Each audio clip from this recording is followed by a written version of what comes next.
Alrighty, good morning everybody. My name is Braxton Garcia. I am a Texas Tech student, and today I am looking forward to presenting the one and only Dr. Paul, who is an executive healthcare entrepreneur. And this is a job title that I extremely look forward into pursuing into my future. And this is who I will be using today for my career research interview. So, Mr. Paul, please. Thank you so much for your time. I really appreciate you being here today, taking the time on your busy schedule, I'm sure. So please tell me about yourself. All right, well, perfect. Thank you for having me, Braxton. Of course. A little bit about myself. I have been in healthcare since 1994. Puts it in perspective. In the acute care sector, transitioned into the post-acute sector in 2001, so it's been about 24 years, right? All right, there you go. So pretty profound. Awesome, man. Awesome. Sounds good. And just a real quick, kind of just to get the real of what you kind of go through on a day-to-day basis, what does your daily routine look like in your job?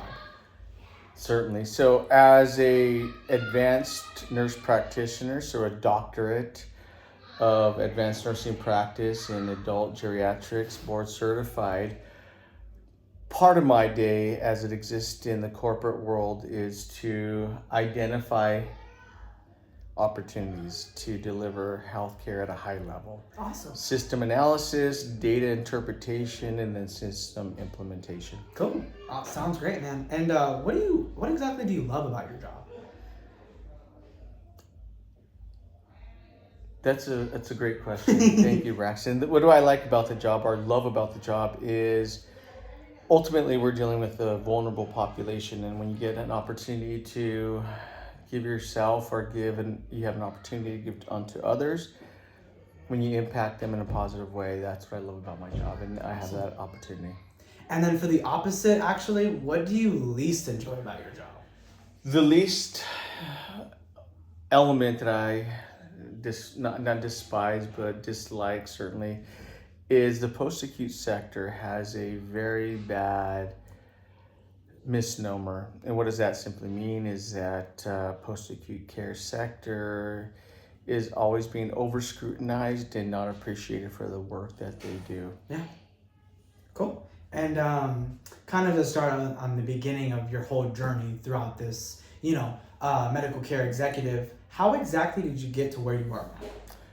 Yeah, so you start off in cutting your teeth inside of basic healthcare as a respiratory therapist, and then as you recognize that healthcare is much more broad than that, you move into nursing, which I did, and then studied in Arizona, and then got my doctorate, and each degree really elevated me in opportunities to impact a greater number of people, larger sector, so to speak. And so that's kind of how I fell into that. It was always, you have a passion for people. Yeah.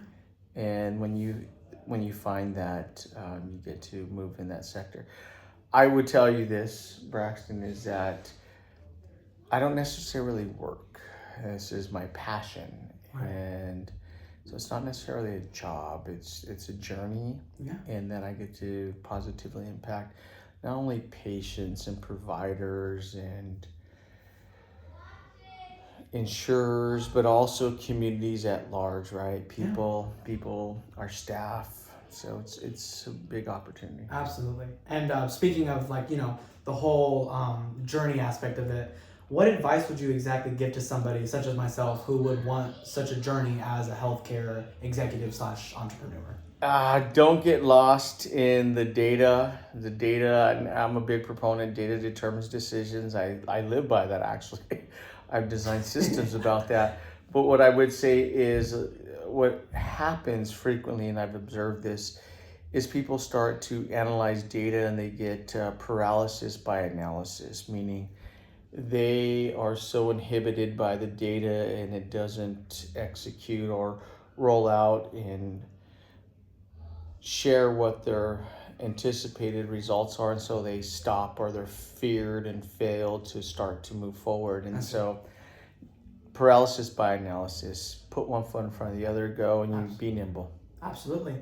And for me being in college now, what would you say, what advice should I be doing now to succeed in your kind of industry while I'm in college? Exposure. The more opportunities and situations that you get exposed to, whether in the hospital, outside the hospital, and ultimately healthcare is a business, and so understanding the fundamentals around business, people, high social status of emotional EQs, understanding those things, I think you're going to be in a better position than most. Yeah, cool. And then shortly, just getting closer to the end of this entire interview with you, Mr. Paul, was there a class that you took in college specifically that really kind of prepared you for the job you have now? Yes, it was actually quite interesting. The ASU, Arizona State University, I was at a course. It was 101 logic, so philosophy course, so to speak. Yeah. And when you start learning about truth tables and you start learning about fundamentally learning how to process information and what's true and what's false and how you start to interpret that internally, I think that was probably the most profound class. That and nutrition. Yeah. Cool, man. Those are good. Awesome. And then last but not least, Mr. Paul, my last question for you is, what opportunities actually helped you to get where you are now currently? Eyes wide open. Opportunities exist because you see them, feel them, and take them.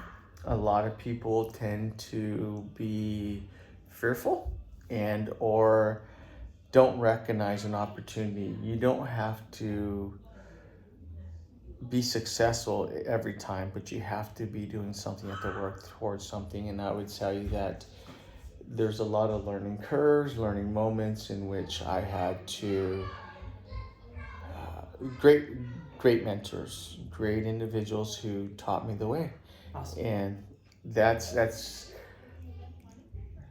going beyond fear and worried about failure. I never really worried about failing, so I always thought that I could be successful.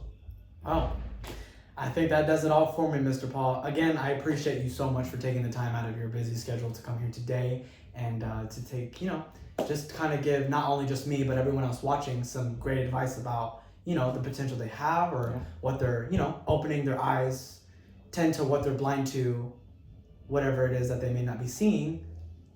I really appreciate you. Thank you so much for taking the time out of your day, Mr. Rex, I appreciate it. Your future it's always a pleasure, my man. Thank you so much. That will be my career research interview for everybody. Thank you again. My name is Braxton Garcia, in case you forgot. And last but not least, Mr. Paul himself, Dr. Paul, if not.